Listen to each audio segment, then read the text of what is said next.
Hi friends. With emotions running high, people taking to the streets, and our attention focused on police brutality, I thought it was time for us to take a look at how police are trained. I went to our archives and pulled a tape off that Neil and I had made in the early 80s for the Traffic Institute of Northwestern University. This video is called Deadly Force. In it, I play the robber. As you're watching this video, judge for yourself whether police are following the law. And also, be careful out there and take care. The following program on the use of deadly force deals primarily with policies and regulations on the use of firearms. As police officers on patrol, we should be informed and concerned about the policies that our departments implement because we will be carrying out those administrative decisions. We want to know exactly what our department's policies and rules on firearms mean and how they apply to the particular situations that can occur out there in the street. To better our understanding of just how our agency desires us to respond to those kinds of circumstances, the more comfortable I will be knowing my response will be within those guidelines.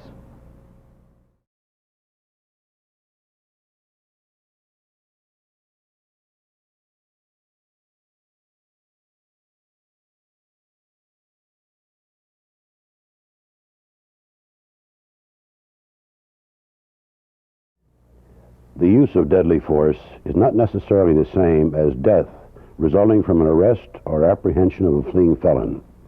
A suspect may die without deadly force being used, and deadly force may be employed without a resulting death. One definition of deadly force essentially states force which a police officer uses with the purpose of causing, or which he knows to create a substantial risk of causing, death or serious bodily harm. Purposely firing a firearm in the direction of another person or at a vehicle in which another person is believed to be constitutes deadly force. This program is designed to present the police officer with information on the use of deadly force, thereby enabling him to make better judgments when he is compelled to use his firearm in a potentially fatal situation. There's a great deal of controversy surrounding the issues of deadly force, prompted by both a moral and a utilitarian concern over the social turmoil which police shootings can produce. The personal tragedies which may result from improper use of a firearm are compounded by a serious strain on police-community cooperation, which is vital to effective law enforcement and neighborhood protection. This program is in 3 segments, and each segment discusses a different aspect of the use of deadly force. In the first segment, we will explain 3 statutory deadly force policies adopted by law enforcement agencies. A policy on the use of deadly force is necessary for legal reasons, police personnel, and the good of the general public. The policy questions that arise are, first, was the use of deadly force necessary under the circumstances?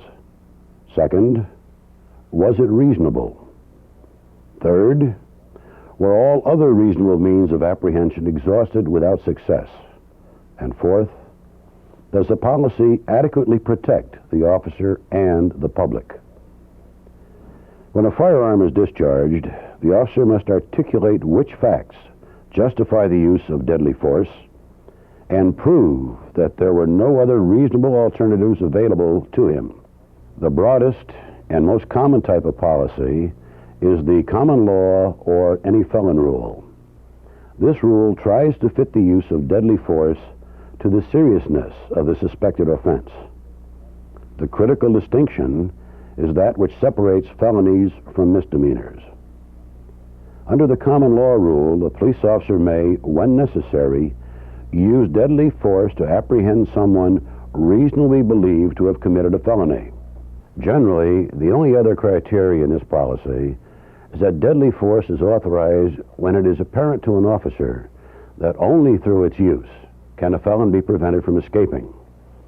Although many states still retain the traditional common law rule, others have adopted some variation of it that is more narrow in its authority for the use of deadly force.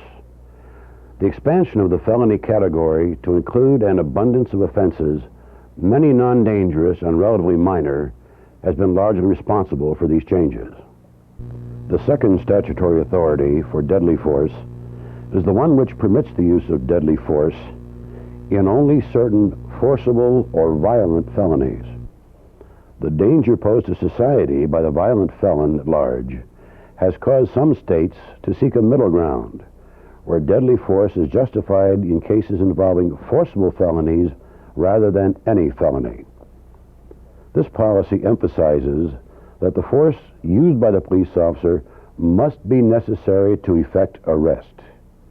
In addition, if a person is attempting to escape by use of a deadly weapon or otherwise indicates that he will endanger human life or inflict great bodily harm unless arrested without delay, then deadly force is permitted.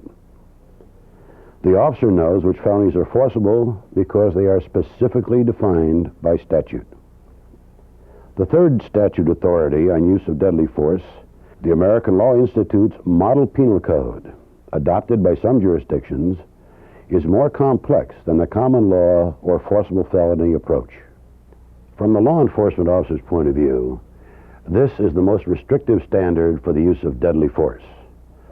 Although it includes the requirement that the arrest must be for a felony, the Model Penal Code approach seeks to strike a balance of competing interests, weighing the necessity of apprehension against the apparent threat to the safety of all involved, including the offender.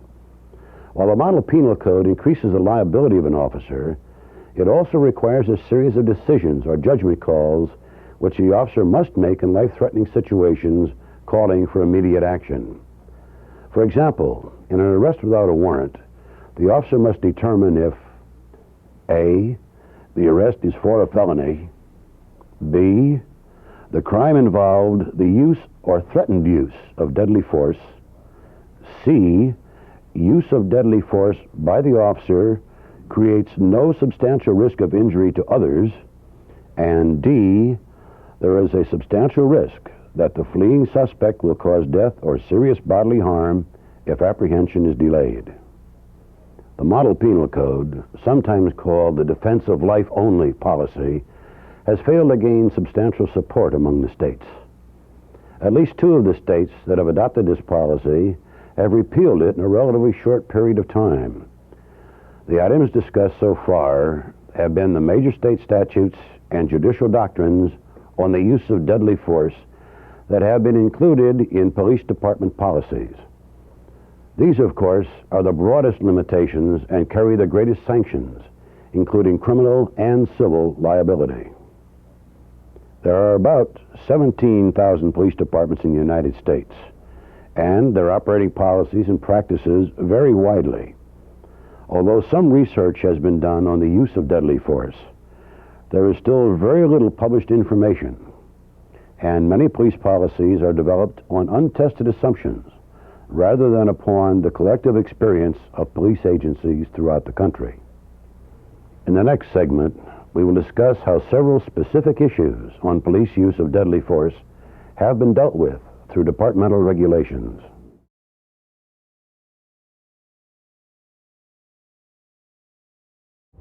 Many police agencies have adopted deadly force policies that are more restrictive than state law.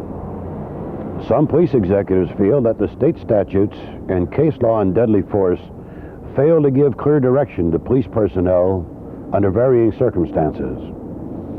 Other administrators take the position that by not adopting a specific departmental firearms policy detailing how their officers should conduct themselves, they are avoiding liability that could result from an officer not following the stated procedures. Most police departments, however, have written firearms policies that address a particular set of circumstances in which an officer may discharge a firearm. Depending on local attitudes and the pattern of shooting incidents in a particular city, the firearms policy may be unusually restrictive when it treats with one type of situation, and yet unusually flexible when it treats another. Firearms policies have generally been determined by the individual law enforcement agencies. As a result, policies vary widely. Some have proven to be incomplete or confusing, and consequently do not fit the needs of the department the individual officer, or the community. A departmental policy should not be too complex or overly technical in its language. The policy should provide guidance and direction. It should not be heavily philosophical, nor should it be so vague, brief, or ambiguous that it is inadequate and ineffective. Some examples of firearm policies that have proven to be embarrassments include formulas such as, leave the gun in the holster until you intend to use it, or never take me out in anger, never put me back in disgrace. The net effect of an inadequately written firearms policy, or one which is only oral, is to shift the burden of responsibility for using firearms to the shoulders of the police officer at the patrol level. We realize that all possible circumstances cannot be anticipated. However, it is essential that the officer who uses his firearm, no matter how infrequently, should be fully informed and aware of the legal and ethical aspects of the police use of firearms. A list of the issues that some police administrative regulations address regarding the use of deadly force merits a brief summarization.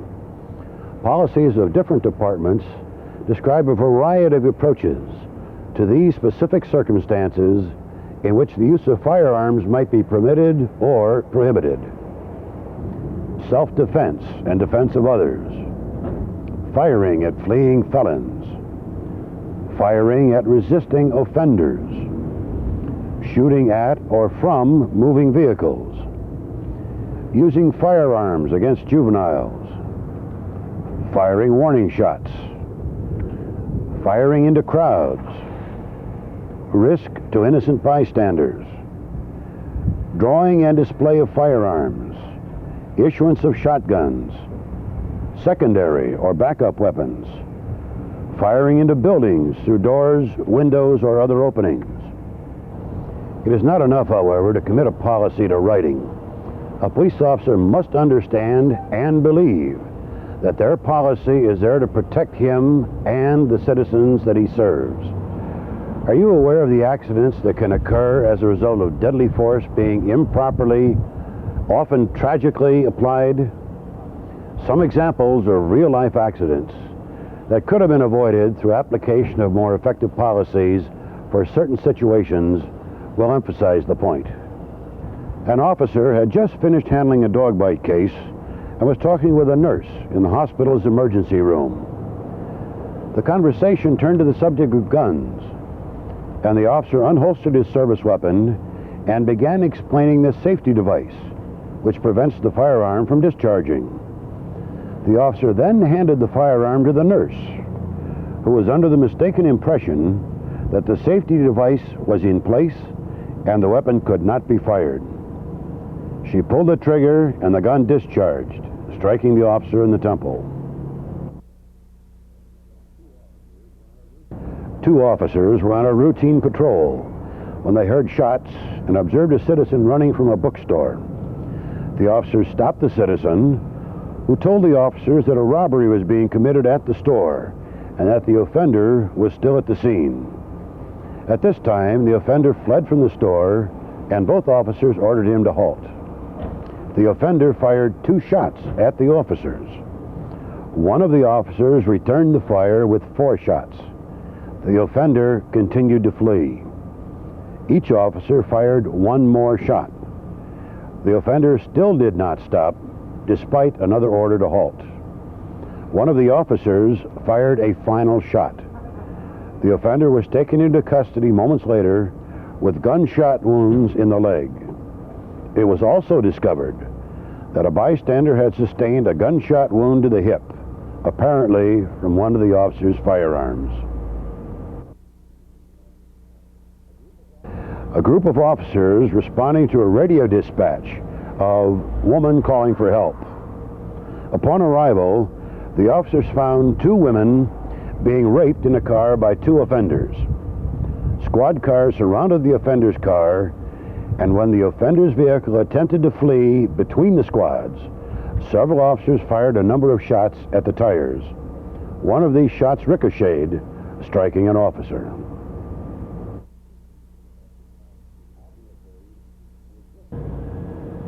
Obviously, the existence of effective policies alone will not prevent accidental shootings or stray bullets, but they will reduce the frequency of such occurrences by making the officer aware of problems and hazards associated with situations that have statistically been proven to have extremely high accident rates. Remember that an officer is legally responsible for his firearm and should therefore make every possible effort to know not only how to use a firearm, but when and why to legally use deadly force. A clear policy might help him make that ultimate decision to shoot or not to shoot.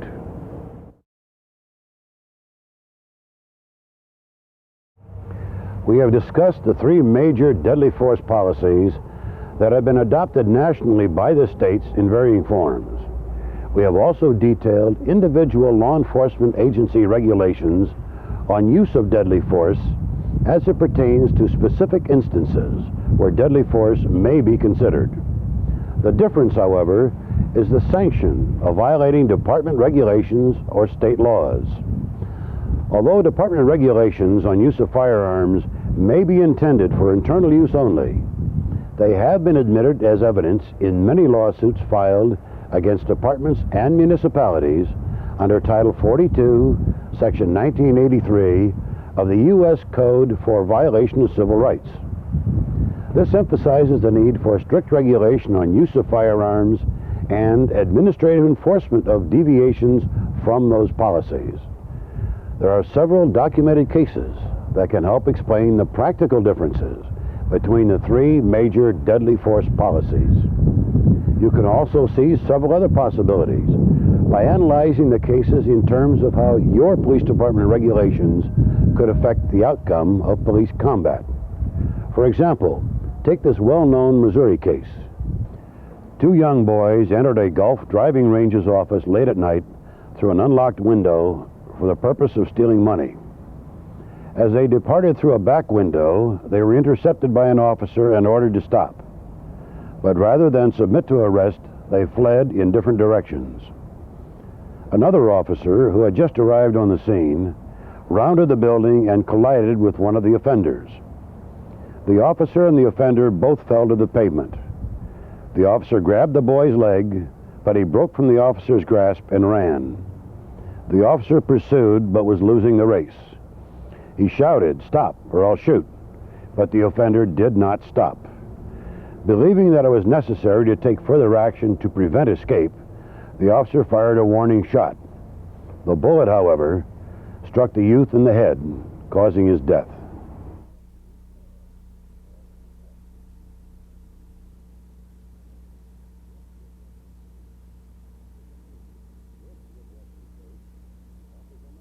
This Midwestern case offers another viewpoint.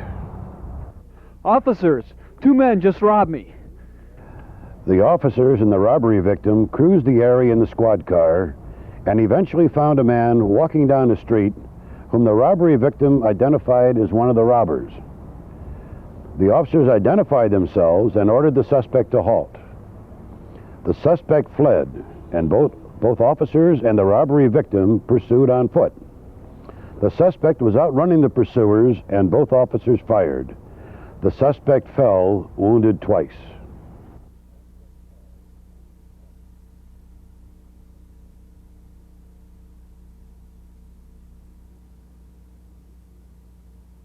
Finally, examine this real-life case for your professional reactions. Officers X and Y responded to a call of shots fired at a hotel. Upon their arrival, they were told by the manager that there was a woman firing a revolver in the hallway on the first floor. The officers identified themselves to the woman and told her to drop the weapon. The civilian fired another shot. The officers again ordered her to drop the gun. She fired at the officers, who both returned the fire, hitting the woman in the leg. Heroin was found on the civilian, and she was thought to be under the influence of drugs.